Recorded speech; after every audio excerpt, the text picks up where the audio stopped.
So the most anticipated feature since WWDC in June 2021, Universal Control is finally available to the public through the latest software updates on macOS and iPadOS. In case you have not heard about it, Universal Control streamlines multi-device workspaces by allowing you to use the same peripheral devices across multiple Macs and iPads. And in my current setup, it's just between the M1 Mac Mini and the 2020 11-inch iPad Pro. With Universal Control, I'm able to use my Magic Trackpad and Magic Keyboard setup to control my iPad with ease without any additional hassling unpairing and pairing both devices. These supports also extend to non-Apple devices like Logitech's MX Master 3 with the rather old K380 Bluetooth keyboard. Both devices are working just fine.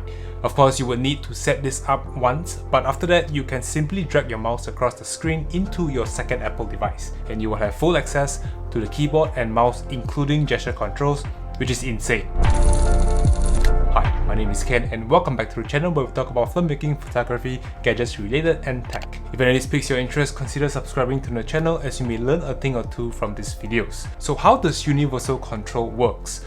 Well, of course, as mentioned earlier, thanks to the latest software updates, Universal Control is the brand new feature. So on a Mac, you need to be running macOS Monterey 12.3 or later, as well as on your iPad running iPadOS 15.4. Only with both devices updated to the latest OS as of now, only then will Universal Control work. There is a simple one-time setup before you get to start using Universal Control after updating it to the latest operating system updates, which we will talk about it right now. So after updating macOS, to start using Universal Control, be sure to be signed in to your Mac and your iPad or another Mac with the same Apple ID and then place them near each other. Head on to System Preferences and search up Universal Control.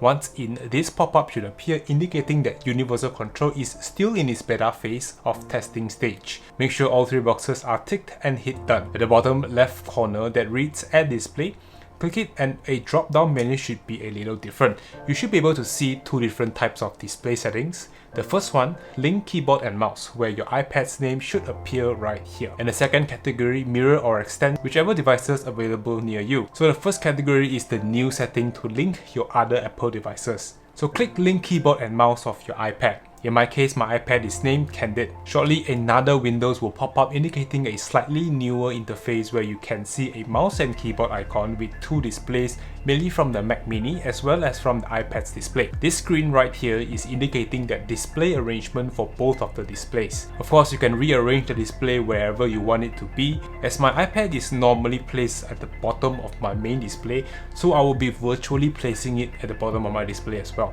Oh, and there's also one small settings inside iPad that you have to sort of like toggle it on. So head on to settings and inside the generals tab, AirPlay and handoff, you should be able to see cursor and keyboard beta and be sure that that is toggled on. And with that, you have completed the one-time setup for using Universal Control on the Mac and iPad. So my very first impression of getting to use Universal Control from controlling the Magic Trackpad on the Mac Mini, dragging the cursor to my iPad Pro situated under my display is freaking amazing. The fact that you get the same cursor control as well as gesture controls you have from the Magic Keyboard for the iPad Pro with the Magic Trackpad for the Mac Mini is insane.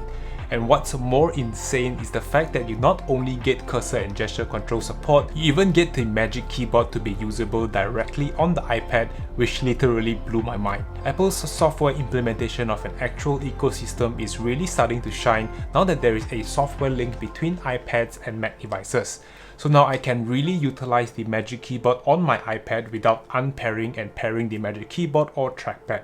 Also, fun fact, you can also drag and drop files from your iPad to the Mac Mini and vice versa. Here I am dragging a photo from my Photos app, dragging and hold, moving my cursor to the Mac Mini, and you should be able to see a cursor with a plus icon on your Mac Mini. So I will drop it right here on the desktop and boom, there is the photo. Similarly, dragging a JPEG photo from the Mac Mini, move it to the iPad and drop it there will also add in photo on the iPad. So apparently you have to be very precise on what types of file and the location you drop it into. For example, being at your home screen of the iPad and you drop a JPEG onto the iPad does absolutely nothing. You have to be in Photos app on your iPad to actually receive it, unlike AirDrop where once you share through AirDrop it automatically accepts it and shows the received picture immediately. That being said, I'm absolutely impressed with the new Universal Control feature. Now that Apple has just stepped up the ecosystem game, Universal Control has a very promising future ahead in terms of how cohesive Apple's ecosystem can be.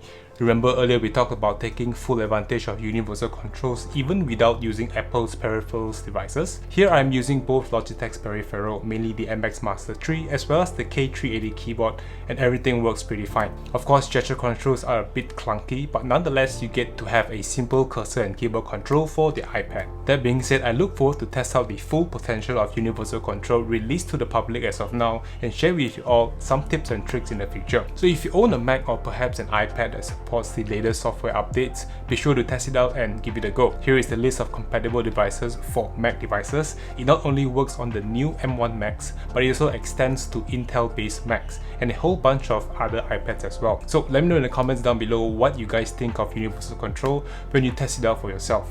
And that's basically it for this week's video. If you have any questions at all, feel free to leave me a comment down below. I'll be sure to get back to you guys as soon as possible. Like the video if you actually enjoyed it and subscribe if you haven't already. As always, thank you all so much for tuning in. My name is Ken and I will catch you all in the next video. Stay safe, peace out, and bye bye.